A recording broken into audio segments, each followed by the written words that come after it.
जमशेदपुर के सिद्धगोड़ा स्थित टाटाम नेपाल कॉलेज में 2 साल पूर्व हुई चोरी का खुलासा पुलिस ने किया है।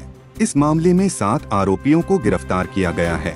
गिरफ्तार आरोपियों में 4 चोर और 3 खरीदार शामिल है। इनमें बागुनहातू रोड नंबर 6 निवासी दिलीप कालिंदी, रोड नंबर 4 निवासी शिबुदास, अरुण कुमार, केशव कालिंदी, मनोज धल उर्फ मोना, विकास कर्मकार और विक्की सिंह शामिल है।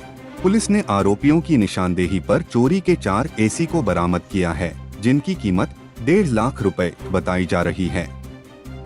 डीएसपी मुख्यालय 1 वीरेंद्र राम ने बताया कि घटना 27 जुलाई 2021 की है। इस दिन टाटाम नेपाल कॉलेज में 5 एसी की चोरी हुई थी। इस मामले में सबसे पहले पुलिस ने दिलीप कालिंदी को पकड़ा।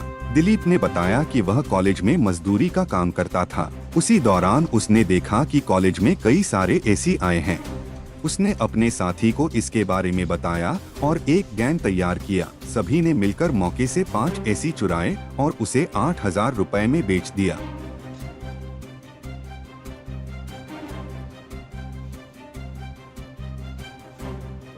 जैसा कि आप लोग को मालूम होगा कि जो जुलाई 2021 में एक मणिपाल टाटा मेडिकल कॉलेज में उसके स्टोर रूम से 5 एसी की चोरी हुई थी।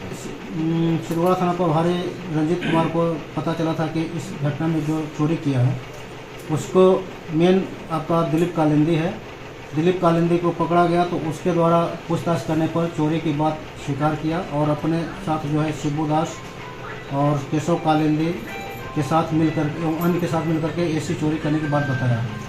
उसके अनुसार उसके बताया अनुसार आपको जो चोरी का सामान खरीदने वाले थे अरुण कुमार, मनोज धल और विकास कर्मकार, जो चोरी का एसी बरामद किया गया है और चोरी करने वाले दिलीप कालिंदी, शिबुदास और केशव कालिंदी को पकड़ा गया है और तथा चोरी के माल खरीदने वाले अरुण कुमार, मनोज धल और विकास कर्मकार को भी गिरफ्तार किया गया है।